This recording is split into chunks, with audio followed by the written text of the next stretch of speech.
نحمده ونصلي ونسلم على رسوله الكريم أما بعد فأعوذ بالله من الشيطان الرجيم بسم الله الرحمن الرحيم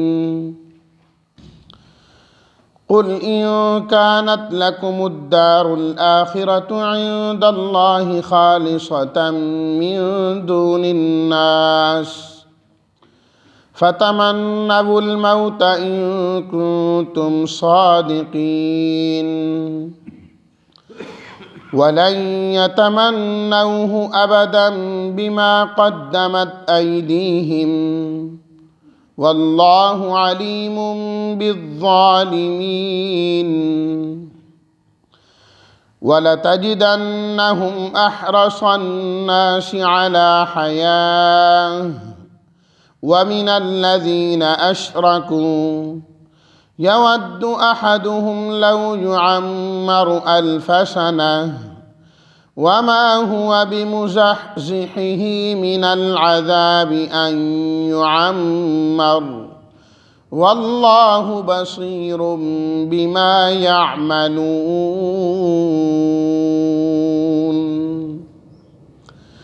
صدق الله مولانا العظيم اللهم صل على سيدنا ومولانا محمد وعلى آل سيدنا ومولانا محمد وبارك وسلم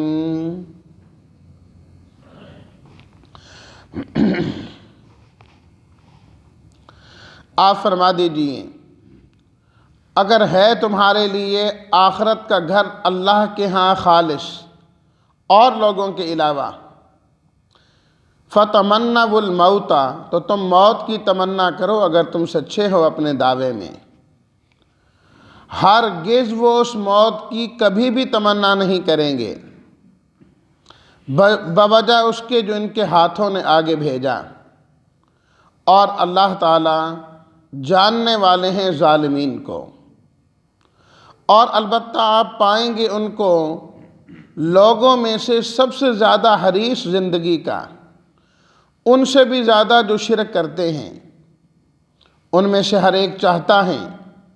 کہ 1000 سال عمر دیا جائے اور 1000 سال ان کو عمر دے بھی دی جائے تو یہ چیز ان کو اللہ کے عذاب سے نہیں بچانے والی واللہ بصیر بما یعملون اللہ دیکھنے والا ہے اس کو جو کچھ وہ عمل کرتے ہیں ان آیات میں یہود کے ایک باطل دعویٰ کی تردید کی گئی ہے وہ باطل دعویٰ ان کا یہ تھا کہ یہ لوگ کہا کرتے تھے کہ اللہ تعالیٰ نے جنت بنائی ہمارے لیے ہم جنتی لوگ ہیں ہم جنت میں جائیں گے وہ لوگ جنہوں نے گناہ کر لیا ہے وہ تو چلو اور گناہ کے ساتھ ہی وہ مر گئے چند دن کے لیے چلے جائیں گے جہنم میں پھر نکال کے ان کو جنت میں لایا جائے گا گناہ کرنے کے بعد جنہوں نے توبہ کر لی یا جو گناہ سے ویسے ہی بچے رہیں وہ تو سیدھا ہی جنت میں چلے جائیں گے کہتے تھے کہ ہم نحن ابناء اللہ و احباؤہ ہم تو اللہ کے لیے اس طرح ہیں جس طرح اللہ کے بیٹے ہوتے ہیں محبوب ہوتے ہیں نا اس کے تو کوئی اپنے بیٹے کو تکلیف تھوڑی دیتا ہے اپنے بیٹے کو پریشان تھوڑا کرتا ہے اپنے بیٹے کو آگ میں تھوڑا ڈالتا ہے وہ تو ہر مصیبت سے ہر پریشانی سے بچاتا ہے تو ہم بھی ایسے ہی ہیں کیونکہ ہمارے باپ دادا اور یہ سب اللہ کے نبی ہم نبیوں کی اولاد ولیوں کی اولاد نیکوں کی اولاد ہم جہنم میں کیوں جائیں ہم تو ہیں ہی جنتی جنتی قرآن مجید میں اللہ تعالیٰ نے کئی جگہ اس کو ذکر کیا پیچھے بھی ہم پڑھ کے آئے ہیں آیت نمبر 80 میں وَقَالُوا لَن تَمَسَّنَا النَّارُ إِلَّا أَيَّامًا مَعْدُودًا ہمیں جہنم کی آگ نہیں چھوئے گی گنتی کے چند دن ہوں تو ایک الگ بات ہے وہ بھی ان کے لیے جو بغیر توبہ کے مر جائیں باقی ہم تو سیدھا جنت میں جائیں گے۔ اللہ نے وہاں پر بھی فرمایا اتخذتم عند اللہ عہدا، وہ کیا خدا سے معاہدے کر لیے تم نے، اللہ سے معاہدے کر لیے تم نے؟ اے جھوٹ بولتے جا رہے ہو خواہ۔ یہاں اللہ تعالیٰ نے ایک اور انداز سے ان کے اس باطل قول کی تردید کی ہے، اور بڑے خوبصورت طریقے سے فرمایا دیکھو تم یہ کہتے ہو کہ ہم اللہ کے پیارے ہیں، اللہ کے محبوب ہیں، اللہ کے لیے بیٹوں کی طرح ہیں، جنت ہمارے ہی ہیں، جنت میں جانا ہی یہودیوں نے اور ہم لوگوں نے ہیں، تو پھر اللہ سے موت کی تمنا کرو نا، موت مانگو، چلے جاؤ خواہ مخواہ دنیا میں پھنسے ہوئے، کبھی سردی کبھی گرمی، کبھی غم کبھی پریشانی، کبھی مصیبت کبھی کیا، مانگو اللہ سے موت، مر جاؤ جنت میں مزے کرو، سکون کے ساتھ رہو، یہاں کیا کرتے ہو؟ قُلْ إِنْ كَانَتْ لَكُمُ الدَّارُ الْآخِرَةُ عِنْدَ اللَّهِ خَالِصَةً، اگر تمہیں دعویٰ ہے کہ آخرت کا گھر خالص ہے ہی تمہارے لیے، مِن دُونِ النَّاسِ، اوروں کا نہیں ہے، صرف یہودی جنت میں جائیں گے، فَتَمَنَّوُا الْمَوْتَ إِن كُنتُمْ صَادِقِينَ، پھر تم موت کی تمنا کرو اگر اس دعوے میں سچے ہو تو۔ اٹھاؤ ہاتھ اپنے، مانگو اللہ سے موت کہ اللہ ہمیں موت دے دے تاکہ ہم جو ہے نا جنت میں جانے والے بن جائیں۔ لیکن دوسری آیت میں اللہ تعالیٰ نے پیشن گوئی فرمائی، فرمایا وَلَن يَتَمَنَّوْهُ أَبَدًا، ہم چیلنج دے کر کہتے ہیں کہ یہ اہل کتاب موت کی تمنا کبھی بھی نہیں کریں گے، کبھی بھی نہیں کریں گے، یہ موت سے ڈرتے ہیں، اور جو اللہ کا ولی ہوتا ہے، جسے اللہ کا قرب حاصل ہو جائے، جسے اللہ کی محبت مل جائے، وہ موت سے کبھی نہیں گھبرایا کرتا، کبھی نہیں گھبراتا، وہ تو موت کو اپنے سینے سے لگاتا ہے کہ موت کیا ہے، موت کے ذریعے تو ہم آخرت میں پہنچ جائیں گے، اس لحاظ سے تو موت کوئی بری چیز نہیں ہے، کوئی بری چیز نہیں ہے۔ فرمایا نا الموت جسر، موت تو ایک پل ہے، یوصل الحبیب الی الحبیب، جو حبیب کو حبیب سے ملاتا ہے، کہ انسان اس موت کے ذریعے ہی نا اپنے اللہ سے ملاقات کرے گا نا، جب تک موت نہیں ہے اب اللہ سے ملاقات تو نہیں ہے نا، اور نبی کریم صلی اللہ علیہ وسلم سے ملاقات تو نہیں ہے نا، صحابہ کرام سے ملاقات تو نہیں ہے نا، وہ ساری ملاقاتیں ہوں گی، سب کچھ ملے گا، لیکن موت والے پل سے گزرنے کے بعد۔ اس واسطے ایمان والا اور اللہ کی محبت والا موت سے کبھی نہیں گھبراتا۔ اللہ اکبر۔ حضرت حذیفہ رضی اللہ تعالیٰ عنہ کے بارے میں آتا ہے، جب موت کا وقت آیا تو بڑے خوش ہیں، فرمانے لگے جاء حبیب، حبیب آ گیا، دوست آ گیا۔ فرمایا آج وہ بندہ کبھی کامیاب نہیں ہو سکتا جو ندامت والا ہو، وہ مرنے لگا، یہ ہونے لگا، وہ ہونے لگا۔ فرمایا جو پشیمان ہوگا وہ کامیاب نہیں، جو خوشی خوشی جاتا ہے وہ کامیاب ہوتا ہے، وہ کامیاب ہوتا ہے۔ ایک جنگ کے موقع پر حضرت علی رضی اللہ تعالیٰ عنہ نے جبہ کبہ پہنا ہوا ہے، بڑے تیار ہو کے آ رہے ہیں۔ کسی نے کہا حضرت یہ جنگ کا موقع ہے، یہ کوئی تیاری کا موقع تو نہیں؟ فرمانے لگے کہ پھر جنگ کا موقع ہے تو پھر کیا ہوا؟ جی تیر برس رہے ہیں، یہ تو موت کا بڑا خطرہ ہے۔ فرمایا کہ موت سے ہم نہیں ڈرتے، وہ تو ہماری مطلوب ہے اور محبوب ہے، ہم تو چاہتے ہیں آئیں تاکہ ہمیں بھی شہادت کی موت مل جائے، شہادت کی موت مل جائے۔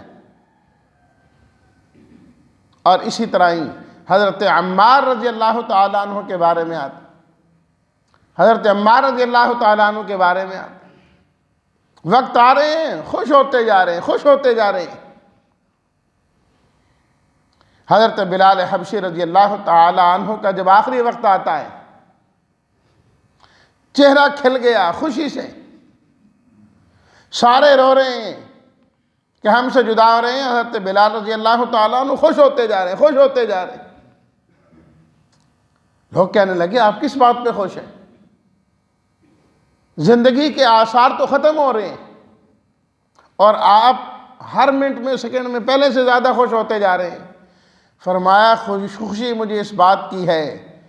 کہ اب موت آئے گی تو جا کر اپنے حبیبوں اور محبوبوں سے جا کر ملیں گے نا۔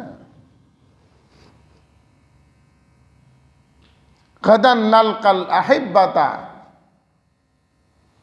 دوستوں سے ملیں گے۔ حضرت عمار نے بھی یہی کہا، غداً نلقى الأحبة محمدا وحزبه صلی اللہ علیہ وسلم۔ کہا پریشانی کا ہے کہ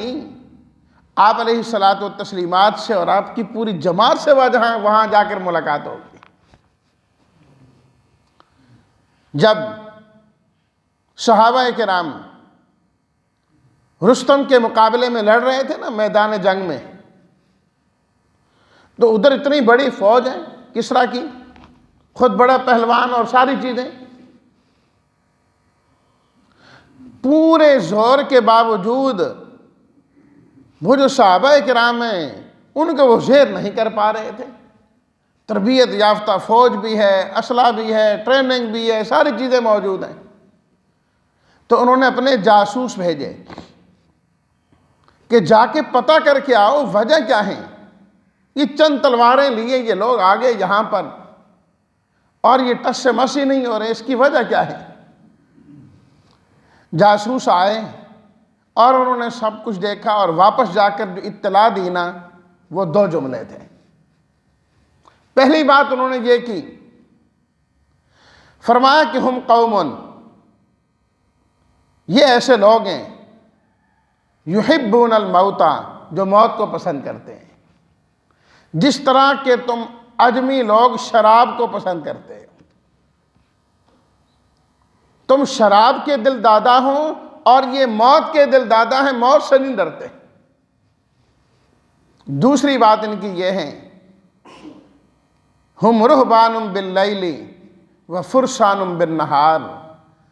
جب یہ رات ہوتی ہے نا یہ اس طرح اللہ کی عبادت میں لگے ہوتے ہیں کہ ان سے بڑا راہب اور عبادت گزاری نظر کوئی نہیں آتا۔ وفرسان بالنہار، اور جب دن ہوتا ہے تو ایسے شاہ سوار ہیں کہ پھر روئے زمین پر ان جیسا شاہ سوار بھی کوئی نہیں دیکھا گیا۔ فرمایا یہ وجہ ہے، موت سے محبت کرتے ہیں، صرف دن کو لڑتے نہیں، رات کو رب سے مانگتے بھی ہیں، گڑ گڑاتے بھی ہیں رب العالمین کے سامنے کہ اللہ تو ہی میری مدد کرنے والا اور ہماری مدد کرنے والا ہے۔ اور پھر دن کو جب گھوڑوں پر بیٹھتے ہیں پھر ان کا مقابلہ ہی کوئی نہیں کر سکتا۔ فرمایا وَلَن يَتَمَنَّوْهُ أَبَدًا، یہ اہل کتاب کبھی موت کی تمنا نہیں کریں گے، ہو ہی نہیں سکتا۔ اللہ اکبر، کتنا عرصہ اس کے بعد یہود رہے، وہ کہہ سکتے تھے کہ نہیں ہم جی کرتے ہیں موت کی تمنا کہ تاکہ تمہارا چیلنج قبول ہو جائے، قرآن کی آیت غلط ہو جائیں، لیکن مر گئے، قرآن کا چیلنج قبول نہ کر سکیں اور آیت کا چیلنج ویسے کا ویسے موجود رہا۔ اللہ نے پہلے ہی فرما دیا وَلَن يَتَمَنَّوْهُ أَبَدًا، کبھی بھی یہ موت کی تمنا نہیں کریں گے۔ کیوں؟ بِمَا قَدَّمَتْ أَيْدِيهِمْ، اپنے ہاتھوں کی کمائی جو آگے بھیجے بیٹھے ہیں، ان کو پتہ ہے ہمارے کرتوت کیا ہیں، موت کے بعد ہمارے ساتھ ہونا کیا ہے، ان کو بھی پتہ ہے۔ ہر آدمی کو خود پتہ ہوتا ہے کہ میں نے کیا کچھ کیا ہے زندگی میں اور آگے میرے ساتھ ہونا کیا ہے۔ جس نے اپنا سب کچھ یہیں رکھا دنیا میں، اس کا دل دنیا میں ہی لگے گا، یہیں اٹکا رہے گا، اور جو نیک اعمال کر کر کے آخرت میں بھیجتا ہے، آخرت میں اپنا خزانہ بناتا ہے، آخرت کے اکاؤنٹ میں اپنی نیکیاں جمع کراتا ہے، تو پھر موت سے ڈر نہیں لگتا، کیونکہ اسے پتہ ہے کہ بینک بیلنس میرا وہاں پر پورا موجود ہے۔ جب پتہ ہو نا انسان کو میرا سرمایہ کہاں پر ہے، تو جہاں سرمایہ ہو وہاں دل لگتا ہے، وہاں دل لگتا ہے۔ جس نے اپنے ملک میں سرمایہ کاری کی اس کا دل یہاں پر لگے گا، جس نے باہر کی اس کا دل وہاں لگے گا، وہ ادھر رہتا ہے، اس کا سرمایہ جو وہاں پر ہے۔ اسی طرح جس کا سرمایہ آخرت میں ہوگا اس کا دل بھی آخرت کی طرف متوجہ ہوتا ہے۔ فرمایا بما قدمت ایدیہم، اپنے ہاتھوں کی کمائی ان کو پتہ ہے، اس لیے یہ موت کی تمنا نہیں کرتے۔ واللہ علیم بالظالمین، فرمایا اللہ ان ظالموں کو خوب جانتا ہے۔ یہ موت کی تمنا کریں۔ وَلَتَجِدَنَّهُمْ أَحْرَصَ النَّاسِ عَلَىٰ حَيَاةٍ، فرمایا کہ پوری کائنات میں جتنے انسان پائے جاتے ہیں زندگی کا اتنا حریص کوئی نہیں ہے جتنے حریص یہ لوگ ہیں۔ وَمِنَ الَّذِينَ أَشْرَكُوا، فرمایا مشرک جن کا یہ عقیدہ ہے مر جائیں گے، مٹی ہو جائیں گے، اگلی زندگی ہے ہی کوئی نہیں ہے، یہی سب کچھ ہے، ان کو تو زندگی کا حرص زیادہ ہے کہ جتنا جیے دنیا میں جیے، جتنا عرصہ رہیں گے یہاں پر رہیں گے، آگے تو کچھ بھی نہیں ہے۔ فرمایا وہ مشرک اتنے زیادہ حریص نہیں ہیں، یا اہل کتاب جن کا عقیدہ ہے کہ مرنے کے بعد کی زندگی ہے، یہ ان سے بھی زیادہ حریص ہے، اس لیے کہ ان کو پتہ ہے جتنے مزے ہم کر سکتے ہیں دنیا میں کریں گے، آخرت میں چھتر ہی پڑیں گے، وہاں لترول ہی ہونی ہے، وہاں کچھ نہیں ملنا۔ یود احدہم لو یعمر الف سنۃ، فرمایا کہ ان میں سے ہر بندہ یہ چاہتا ہے کہ اسے 1000 سال عمر مل جائے، 1000 سال مل جائے، لمبی لمبی ہمیں عمریں مل جائیں۔ فرمایا بالفرض ہم ان کو 1000 سال عمر دے بھی دیں تو کیا لمبی عمر والا آخرت میں کامیاب ہو جائے گا؟ صرف اس لیے بخشش ہوگی کہ اس کی عمر لمبی تھی؟ یہ تو کوئی بات نہ ہوئی۔ کافر اتنی لمبی لمبی زندگی گزار کر گئے تو کیا وہ جنت میں چلے جائیں گے؟ وما هو بمزحزحه من العذاب ان يعمر، 1000 سال عمر کا دیا جانا بھی انہیں اللہ کے عذاب سے نہیں بچا سکے گا۔ کیوں؟ واللہ بصیر بما یعملون، جو عمل کرتے ہیں اللہ دیکھ رہا ہے۔ بات تو عملوں کی ہے،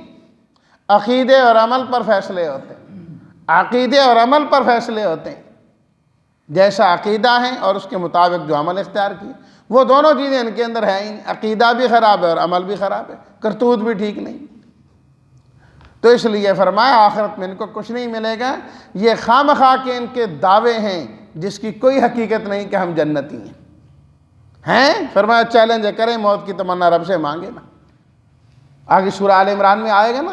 کہ نصارہ کے ساتھ بھی نبی کریم صلی اللہ علیہ وسلم کی جب گفتگو ہوئی تو انہیں مباہلہ کا چیلنج دیا گیا کہ یار تم نہیں مانتے، میدان میں آؤ، دعا کرتے ہیں اللہ تعالیٰ سے کہ اللہ جو سچا ہے وہ بچ جائے، جو جھوٹا ہے تیری لعنت آئے، ابھی اس کا کام تمام ہو جائے۔ بھاگ گئے نصارہ بھی، نہیں ٹھہرے۔ آپ علیہ الصلوۃ والتسلیمات نے فرمایا کہ اگر یہ آ جاتے نا، یہ خود بھی ان کے اہل و عیال سارے ہلاک ہو جاتے، بچنا نہیں تھا کسی نے، لیکن چونکہ ان کو پتہ تھا اس لیے بھاگ گئے کہ ہم جھوٹے ہیں اور سچے نبی کا مقابلہ نہیں کر سکتے، نہیں کر سکتے۔ اور یہاں یہ بات بھی یاد رہے کہ موت سے محبت ضرور ہے لیکن موت مانگنی نہیں ہے۔ یہ بھی حدیث میں منع فرما کہ ایک آدمی جو ہے نا مصیبت سے پریشانی سے تنگ آ کے کہے اللہ مجھے موت دے دے، مجھے مار دے، فلاں کر دے، یہ ٹھیک نہیں۔ جب اپنے وقت پر آئے تو خوشی خوشی جائے، پہلے مانگنے کی ضرورت نہیں ہے۔ یہ تو ان کو چیلنج دیا گیا تھا نا ان کے اس دعوے کی وجہ سے۔ فرمایا انسان جتنی بھی تکلیف میں ہو موت کبھی نہ مانگے اللہ تعالیٰ سے، زیادہ سے زیادہ یہ ہیں کہ یوں کر کے دعا کریں اللہم احیینی ما کانت الحیات خیرا لی، اے اللہ جب تک زندہ رہنا میرے لیے بہتر ہے تو مجھے زندگی عطا فرما، اور جب میرا مر جانا میرے حق میں بہتر ہو تو یا اللہ اس وقت مجھے موت عطا کر دے، بس اس سے زیادہ نہیں۔ وہ بھی تب یا اللہ جب موت میرے حق میں بہتر ہو تو پھر موت دینا، نہیں جب تک زندگی بہتر ہے تو زندگی مجھے عطا فرما۔ اس طریقے سے کیونکہ یہ زندگی بڑی قیمتی ہے، آخرت کی ساری زندگی اسی زندگی سے بنے گی، وہ ساری ترقیاں، وہاں کے درجات اور وہاں کی رفعتیں، وہاں کی عزتیں اس زندگی سے ملیں گی جس کا ہم سب کچھ جو ہے نا وہ ضائع کر رہے ہیں۔ ایسے ضائع ہوتی جا رہی فارغ بیٹھے بیٹھے بیٹھے بیٹھے۔ اللہ نے بہت بڑا سرمایہ زندگی کی صورت میں ہمیں دیا ہے، اس کی قدر کرنی چاہیے، اسی سے جا کے جنت کی ساری نعمتیں ملیں گی اور اپنے محبوبوں سے اور اللہ کے حبیبوں سے ملاقات ہوگی۔ اللہ ہم سب کو اس زندگی کی قدر کرنے کی توفیق عطا فرمائے۔ وآخر دعوانا ان الحمد للہ رب العالمین۔